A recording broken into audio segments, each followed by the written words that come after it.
In December 2025, the IT infrastructure of Japan's largest internet cafe chain, Kaikatsu Club, was compromised.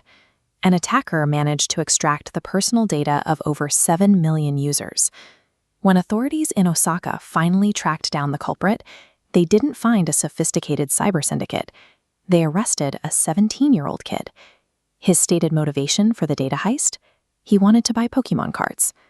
This 17-year-old possessed no technical background or coding skills. He wasn't a computing prodigy. He was an amateur using a new kind of leverage. To pull off an exploit of this magnitude, you previously needed years of specialized training. Today, that barrier to entry has vanished entirely. If you look back at the high-profile computing wonderkins of the 1990s, like Kevin Mitnick, they possessed a deep, obsessive understanding of networked systems.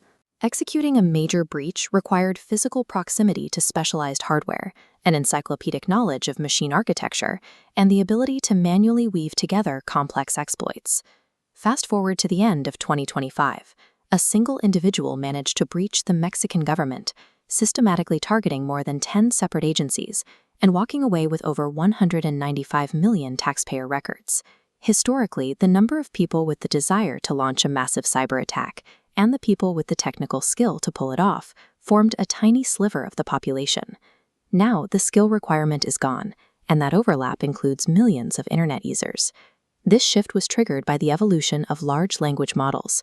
Between 2024 and 2025, these tools transitioned from occasionally helpful coding assistants into autonomous systems capable of building and executing complex software end-to-end. This chart shows top AI models' performance on SWE-bench, testing software development capability. In August 2024, models resolved 33% of real GitHub issues. By December 2025, that success rate climbed to 81%. Instead of writing their own tools, an attacker can now prompt an agentic platform to run the entire operation. A single user can instruct the AI to write the malicious payload, deploy it, organize the exfiltrated files, and draft the perfect extortion email. By automating the mechanics of the breach, the technology effectively provides any motivated amateur with their own personal, tireless team of elite engineers. The entire cybersecurity industry is largely built on a race between two metrics: time to exploit, which is how fast an attacker can weaponize a newly discovered flaw, and time to remediate, how fast defenders can apply a software patch. In 2020, average time to exploit was 700 days. By 2025, AI collapsed it to 44. Today, it's negative. Exploits launch before patches exist, with 28% exploited within 24 hours. Meanwhile, organizations take 74 days to implement a fix. You can't rely on standard detection tools either. During the Shai-Hulud attack in late 2025, malicious packages were injected into public software repositories. Because the code was AI-generated, it came bundled with flawless documentation, clean unit tests, and perfectly mimicked legitimate software. The static analysis scanners missed it completely. The math here is straightforward. The defense relies on finding and patching holes over a period of months. The offense is fully automated and exploiting systems in hours.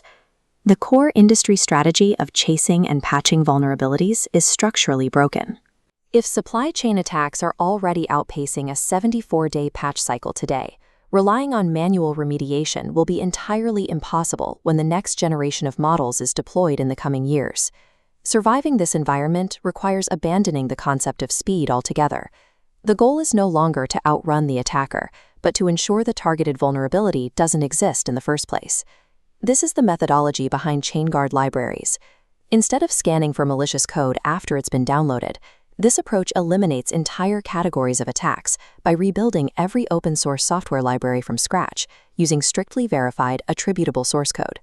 When tested against nearly 9,000 known malicious packages in the NPM ecosystem, ChainGuard libraries blocked 99.7% of them. Against roughly 3,000 malicious Python packages, it blocked 98%. Recently, an individual operating out of Algiers with virtually no technical background used AI tools to build custom ransomware, successfully hitting 85 separate targets in a single month. This is the new baseline reality. The tools to execute devastating hacks are only going to get cheaper and faster. The only way to protect a network against an infinite number of highly capable amateurs is to ensure your software is immune by design.